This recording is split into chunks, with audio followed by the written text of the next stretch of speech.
ശബരിമല സ്വർണ്ണക്കൊള്ള കേസിൽ അറസ്റ്റിലായ ദേവസ്വം ബോർഡ് മുൻ അംഗം കെ.പി. ശങ്കരദാസിനെ ഇന്ന് റിമാൻഡ് ചെയ്യും. ശങ്കരദാസ് ചികിത്സയിലുള്ള തിരുവനന്തപുരത്തെ ആശുപത്രിയിലെത്തിയാകും കൊല്ലം വിജിലൻസ് കോടതി ജഡ്ജി നടപടികൾ പൂർത്തീകരിക്കുക. ആരോഗ്യനില മോശമായതിനാൽ ജയിലിലേക്ക് മാറ്റില്ല. ആശുപത്രിയിൽ തന്നെ റിമാൻഡിൽ തുടരും. MP ദേവൻ ചേരുന്നു കൂടുതൽ വിവരങ്ങളുമായി തിരുവനന്തപുരത്ത് നിന്ന്. ദേവൻ, എന്തായാലും ഇത്തരത്തിൽ ഒരു നടപടിയിലേക്ക് പോകുന്നത് ഒരു അസാധാരണമായ സാഹചര്യമാണ്. കാരണം അബോധാവസ്ഥയിലാണ് ഇദ്ദേഹം ഉള്ളത് എന്ന് നേരത്തെ തന്നെ അറിയിച്ചിരുന്നു. പക്ഷേ കോടതിയുടെ കർശന നിർദ്ദേശം വന്നതോടെയാണ് ഇത്തരത്തിൽ അറസ്റ്റ് നടപടിയിലേക്ക് പോകേണ്ടി വന്നത്. ഒടുവിൽ ഇന്ന് റിമാൻഡ് ചെയ്യും.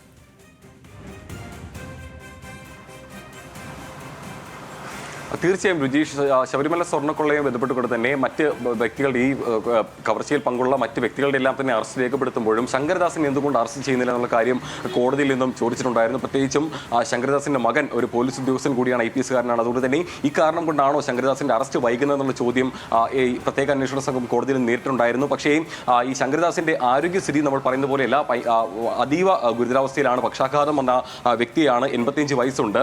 അതുകൊണ്ട് തന്നെ ഇനിയിപ്പോൾ ഈ കസ്റ്റഡിയിലേക്ക് കടന്നാലും അല്ലെങ്കിൽ ഈ ചോദ്യം ചെയ്യുന്നതിന് വേണ്ടിയുള്ള നടപടിക്രമങ്ങളിലേക്ക് കടന്നാൽ കൂടിയും അദ്ദേഹത്തിന്റെ ഭാഗത്തു നിന്നും ഒരു കൃത്യമായ ഒരു മൊഴിയെടുപ്പോ അല്ലെങ്കിൽ മറ്റ് തെളിവ് ശേഖരിക്കുന്ന നടപടിക്രമങ്ങൾ ഒന്നും തന്നെ പൂർത്തിയാക്കാൻ SIT സാധിക്കില്ല. അതുകൊണ്ട് തന്നെയായിരുന്നു ഈ അന്വേഷണ സംഘം ഈ കസ്റ്റഡി വൈകിപ്പിച്ചിരുന്നത്. പക്ഷേ ഈ വിമർശനങ്ങളുണ്ടായ സാഹചര്യത്തിലാണ് ഇപ്പോൾ അറസ്റ്റ് രേഖപ്പെടുത്തിയിരിക്കുന്നതും.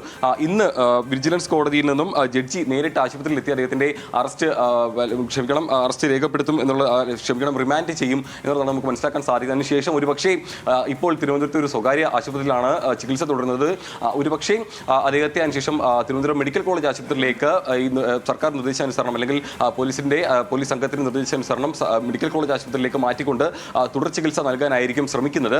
ഏതായാലും ഈ സ്വർണ്ണക്കൊള്ളയെ ബന്ധപ്പെട്ട് അന്നത്തെ ദേവസ്വം ബോർഡ് അംഗങ്ങളായി ഉണ്ടായിരുന്ന മുഴുവൻ ആൾക്കാരുടെയും അറസ്റ്റ് ഇതോടുകൂടി തന്നെ ഇപ്പോൾ രേഖപ്പെടുത്തിയിരിക്കുന്നു. മുൻപ് നേരത്തെ പത്മകുമാറിനും ഇപ്പോൾ തന്നെ KN വിജയകുമാറിന്റെയും അറസ്റ്റ് രേഖപ്പെടുത്തിയിട്ടുണ്ടായിരുന്നു. പക്ഷേ CPIയുടെ പ്രതിനിധിയായിട്ട് ദേവസ്വം ബോർഡിൽ ഉണ്ടായിരുന്ന ശങ്കരദാസിന്റെ അറസ്റ്റ് മാത്രമായിരുന്നു SIT നടത്താതിരുന്നത്. അതുകൂടി ഇപ്പോൾ പൂർണ്ണമായിരിക്കുന്നു. പക്ഷേ ഞാൻ പറഞ്ഞതുപോലെ തന്നെ ഈ കേസ് അന്വേഷണത്തിന്റെ ഭാഗമായിട്ടുള്ള ചോദ്യം ചെയ്യലോ അല്ലെങ്കിൽ തെളിവെടുപ്പ് അത്തരം കാര്യങ്ങളിലൊന്നും തന്നെ ശങ്കരദാസിനെ പൂർണ്ണമായും ഉൾപ്പെടുത്താനായിട്ട് അന്വേഷണ സംഘത്തിന് കഴിയില്ല.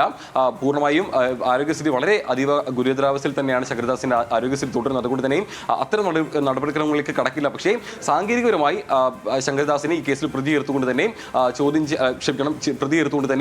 മറ്റ് നടപടിക്രമങ്ങൾ റിമാൻഡ് അടക്കമുള്ള നടപടിക്രമങ്ങളിലേക്ക് സാധാരണഗതിയിൽ നടക്കുന്ന ചോദ്യം ചെയ്യലുകളോ മറ്റോ നടപടികൾ പൂർത്തിയാക്കാൻ എന്തായാലും അന്വേഷണ സംഘത്തിന് സാധിക്കില്ല. പക്ഷേ ജഡ്ജി നേരിട്ട് ഈ സ്ഥലത്തെത്തി ആശുപത്രിയിലെത്തിയായിരിക്കും മറ്റ് നടപടികൾ, റിമാൻഡ് നടപടികളിലേക്ക് പോവുക.